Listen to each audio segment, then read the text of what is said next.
하나님께서는 그 당신의 택한 백성들의 삶에 역사하시기를 우리가 상상하고 또 우리가 예측할 수 있는 것 이상의 것들로 우리의 삶에 역사하시는 하나님이십니다.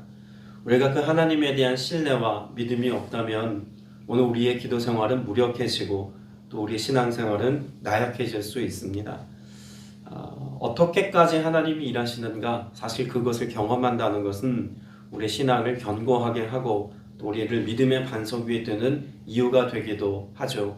물론 우리의 삶에 하나님이 행하신 어떤 기적적인 사건이나 우리가 측량할 수 없는 어떤 놀라운 하나님의 일하심을 경험해야만 우리의 믿음이 성장하거나 또 성숙되는 것은 분명 아닙니다. 그러나 우리가 살아가는 일상을 하나님이 돌보신다는 것을 매일 매순간 경험하면서 또 그 은혜를 따라 살아가는 사람과 그렇지 못한 사람의 삶의 격차는 상당한 수준의 격차가 날 것이라는 확신은 있습니다.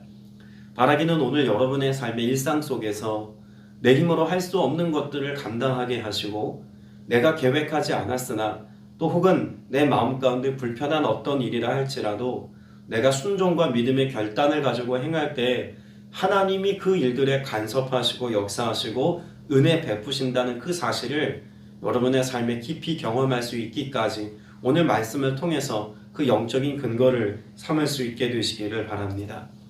10장 말씀은 우리가 알고 있는 것처럼 이스라엘 역사사에 정말 놀라운 하나님의 개입, 어찌 보면 모세가 홍해를 가른 사건보다 더 놀라운 사건을 기록해 두고 있습니다.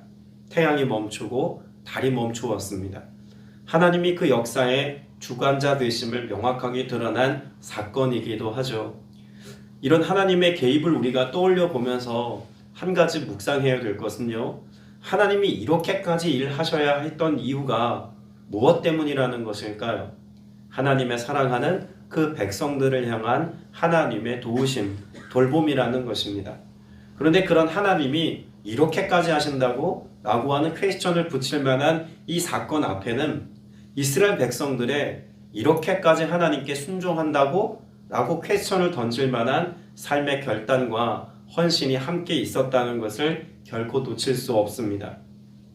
지금 오늘 본문의 배경을 보면 이스라엘 백성들에게 투항한 그런 민족이 있습니다. 기브온 족속이 이스라엘과 또 여호수아를 거반 속였죠.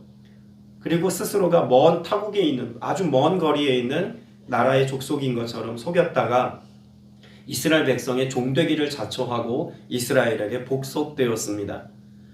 그런 기브온 사람들에 대한 여호수아와 이스라엘 백성들의 마음, 또 그 마음의 태도, 그것은 사실 그렇게 달갑기만 하진 않을 겁니다. 왜냐하면 이것으로 인하여서 하나님과 그렇게 중요하게 여겼던 하나님의 약속의 말씀을 스스로 범하고 어기는 그런 결정적인 사건을 경험했기 때문이죠. 아무리 기브온 사람들과 계약을 맺었다고 한들 이스라엘 백성들의 마음이 기브온 사람들에 대하여서 썩 좋거나 편안할 리 없습니다. 도리어 그들을 종으로 삼기는 하였지만 그들과 함께 머물러 살아가야 되는 그들의 감당해야 되는 삶의 몫은 어쩌면 우리가 생각하는 것 이상의 불편하고 힘들고 어려운 일들이었을 것입니다. 그런데 지금 그 기브온 사람들이 투항한 이 사건을 두고 지리적으로 보면 이스라엘의 남부 지역에 있는 사람들의 연합군이 이 기브온 사람들을 침공해 옵니다. 지금 지도를 여러분 머릿속으로 연상해 보면 제일 위에 헐몬산이 있고요. 그 헐몬산 물줄기를 따라서 쭉 강이 흘러서 갈릴리 해변이 있습니다. 갈릴리 해변을 쭉 따라서 직선으로 요단강이 흐르고요. 요단강 지류 끝에 사해바다가 있습니다. 그렇게 해서 지금 경계선이 이스라엘은 북에서부터 남으로 가르는 경계선이 있고요. 지금 이스라엘 백성이 요단강을 넘었다는 것은 사해와 요단강이 만나는 어느 즈음에 남쪽 끝자락이죠. 그쪽에 강을 넘은 거예요. 그리고 거기에 무엇이 있냐면 여리고성과 아이성이 있고 그 이스라엘 땅에서 볼 때 남부 지역에 있는 그 여리고와 아이성을 지났기 때문에 산지가 많은 산간 지역에 있는 그런 나라들이 이제 곧 여호수아가 당도하게 될 지역입니다. 그 지역에 있는 5 왕들이 소위 말하는 연합군을 꾸려서 이스라엘과 대항해 싸우려고 했는데 이스라엘은 아무래도 싸우기에 너무나 강한 것 같아요. 그래서 이스라엘이 지금 점령한 혹은 지금 이스라엘에게 스스로 복속당한 이 기브온이라고 하는 이 족속을 나아가서 점령하려고 계획하고 있는 시점입니다. 그런데 이 소식을 듣고 이와 같은 어려움에 처한 기브온 사람들이 이스라엘에 있는 여호수아에게 도움을 요청한 상황이 지금 배경인 것이죠. 자, 그렇다면 나의 도움을 요청하는 사람이 내가 위하고 내가 아끼고 내가 사랑하고 기꺼이 내 것을 내어주어도 전혀 아깝지 않은 사람의 도움을 내가 요청받았다면 여러분 나아가 돕는 일이 분명 어렵지 않은 일일 겁니다. 그런데 지금 기브온 사람들에 대하여서 계약관계 때문에 그들이 속여서 계약을 맺은 어떻게 보면 사기 아닙니까? 이 사기와 속임수로 이스라엘 백성들의 영적인 삶도 위협했던 이 기브온 사람들을 도우러 나아간다는 것은 이건 여간 힘든 일이 아니었을 것이다 라고 생각되어지는 장면입니다. 자, 그럼에도 불구하고 여호수아는 어떻게 반응했을까요? 자, 먼저 볼 것은요 8절입니다. 8절에 보면 이렇게 말씀합니다. 그때 여호와께서 여호수아에게 이르시되 그들을 두려워하지 말라. 내가 그들을 내 손에 넘겨주었으니 그들 중에서 한 사람도 너를 당할 자 없으리라 하신지라. 그러면 이 전쟁은 이제 누가 허락한 전쟁입니까? 하나님이 허락하신 전쟁이 된 겁니다. 누가 말씀하셨기 때문에 하나님이 이 전쟁에 대하여 말씀하셨고 하나님이 승리를 보장하신다는 것은 하나님이 그들과 함께 가시겠다는 이야기죠. 여러분 하나님의 명령입니다. 하나님이 허락하신 싸움입니다. 내 마음에 내키지 않아도 내가 원하지 않아도 하나님이 이것을 허락하시고 주관하시고 함께가 승리케 하시겠다고 말씀하신 이상 내 마음과 생각과는 달리 순종의 삶을 선택할 수 있는 무엇이 필요한 걸까요? 용기가 필요합니다. 그리고 이것은 단지 하나님 말씀하셨으니 내가 억지스럽게 하겠다의 모습도 아닙니다. 위에 7절 말씀에 보면 여호수아가 모든 군사와 용사와 더불어 길갈에서 올라가니라 라고 말씀하고 있죠. 그럼 여호수아가 지금 군사를 모은 겁니다. 어디에서요? 여리고성에 주둔하고 있는 이미 한번 싸움에서 이겼던 여리고성에 주둔하고 있는 군사들, 아이성을 정복하고 아이성에 주둔하고 있는 군사들까지 다 모아서 그 길갈이라고 하는 그 지역에 원래 주둔하고 있던 그곳에 군사들을 다 모아서 이들을 위하여 돕기 위해서 지금 군대를 소집한 상황입니다. 그러니까 하나님의 말씀도 있었지만 여호수아로서는 그들과 언약을 맺은 기브온 사람들을 돕기 위해서 내가 할 수 있는 전력을 다한 것입니다. 군사적인 전력을 다 모아서 전력을 다해 싸우겠다는 의미인 것이죠. 하나님 앞에서 맺은 계약에 대하여 성실하려고 하는 것입니다. 여러분 이 내용을 조금 더 우리가 보기 전에 전쟁에 관한 이야기를 왜 성경에서 이토록 자세하게 다루고 있을까? 이것이 나의 영적인 삶과 어떤 의미가 있을까를 먼저 보아야 할 것입니다. 여러분 10장 말씀을 읽어보시면 아시겠습니다만 뒤에 나오는 28절 이하에 보면 계속 싸운다는 이야기가 계속 반복됩니다. 29절에 싸움에, 31절에 싸움에, 또 34절에 대신하고 싸워, 또 36절에 올라가서 싸워, 계속 싸움에 대한 이야기가 반복됩니다. 당시 고대 사회에서 지금 이스라엘 백성은 우리가 생각을 할 때 가나안 땅에 들어가기까지 출애굽해서 광야 삶을 청산하고 하나님의 말씀을 따라서 전쟁의 자리로 계속 나아가고 있는 모습을 봅니다만 전쟁이 40년 동안 없다가 전쟁을 치르는 이스라엘 백성들을 보니 이 전쟁이 갑작스러운 것처럼 보이지만 고대 사회는요 당시 역사적으로 볼 때 일상이었습니다. 따뜻한 날이 되면 또 전쟁을 할 수 있을 만한 우기나 이런 자연적인 환경들이 좀 지나고 나면 항상 그들은 무엇했냐면 전쟁을 일삼았어요. 나쁜 의미에서 지금 뭐 우크라이나 전쟁이 일어나는 것처럼 현대사회에서 느끼는 그런 전쟁에 대한 감각이 아니라 그들이 생존을 위해서 할 수 있는 삶의 방식이 전쟁이었다는 것입니다. 그러니까 무언가 경제 활동을 해서 생산 활동을 해서 이것을 통해서 먹고 사는 게 고대 사회가 아니라 무언가 땅에서 나는 것들이 제한적이고 어려우니 남의 것을 서로 뺏고 빼앗는 그런 치열한 삶의 현장이 그던 일상이 이들의 삶의 모습이었고 당연한 삶의 모습이었다는 것을 우리는 먼저 전제해야 합니다. 두 번째 전제는 무엇이냐면 고대 사회에서의 나라와 나라 간의 전쟁은요, 단지 그 백성과 백성들의 결투가 아닙니다. 왕과 왕들의 전쟁이에요. 왕과 왕들의 전쟁이라는 이야기는요, 그 왕은 그들이 섬기고 있는 신을 대신하는 대리자로 여겨졌습니다. 그러니까 성경에 기록되어져 있는 이 모든 전쟁은 신과 신의 전쟁으로 여기는 것이 중요한 관점이라는 것입니다. 그러면 하나님이 이 전쟁을 통해서 무엇을 말씀하시고 드러내고 계신 걸까요? 세상의 모든 신이 헛된 것이며 오직 하나님만이 유일하신 하나님이신 것을 하나님께서 역사라고 하는 한 장르를 통해서 우리에게 말씀하고 계시다는 것을 보아야 합니다.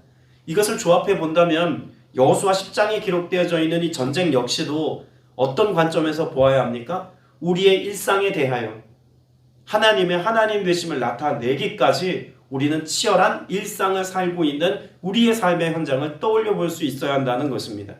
그리고 그런 하나님의 승리를 우리에게 나타내시는 일상 속에서 우리가 무엇에 의지하여 오늘을 살아가야 한다는 이야기일까요? 내 감정과 내 이해와 내 삶의 감각을 따라 오늘을 살아가는 것이 아니라 그럼에도 불구하고 하나님의 말씀에 순복하여서 하나님의 뜻에 내 삶의 가치를 맞추어서 믿음의 삶을 선택해 나아가는 자들에게 예비된 하나님의 은혜 있음을 우리가 말씀을 통해서 발견할 수 있어야 한다는 이야기입니다.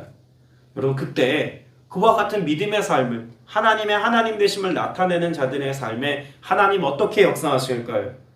9절 말씀에 보면은요, 하나님의 말씀이 떨어지자마자 여호수아가 길갈에서 그 산지에 올라가서 산지를 점령하고 있는 남부 지역의 5개 연합군의 왕들과 대적해 싸웁니다.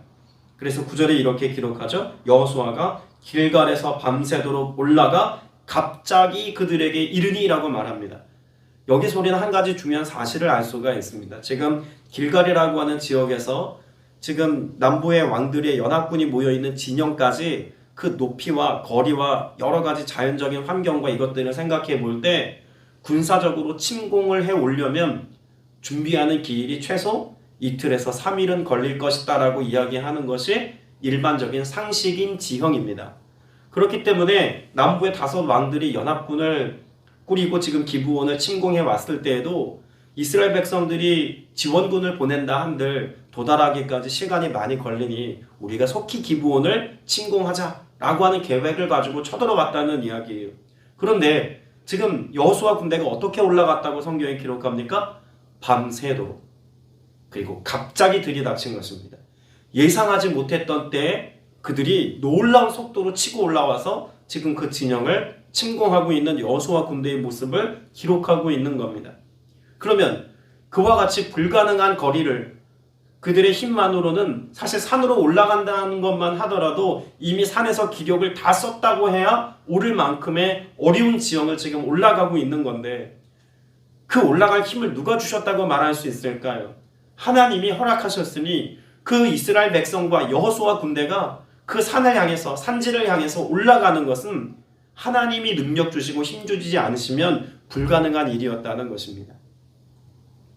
전쟁에서 단지 이기게 하시는 하나님만이 아니라 올라갈 수 없는, 속히 도달할 수 없는 그곳에 속히 당도하기까지 순종하는 그들에게 힘 주시고 그들의 다리와 그들의 힘줄과 근육과 그들의 몸의 구석구석에 하나님이 개입하셨다라고 하는 사건으로 볼 수밖에 없는 이 사건 앞에서 우리도 동일한 하나님의 은혜를 구할 수 있어야겠다는 것입니다. 앞에서 일상에 관한 말씀을 전제드리지 않았습니까? 우리는 일상을 살아갑니다.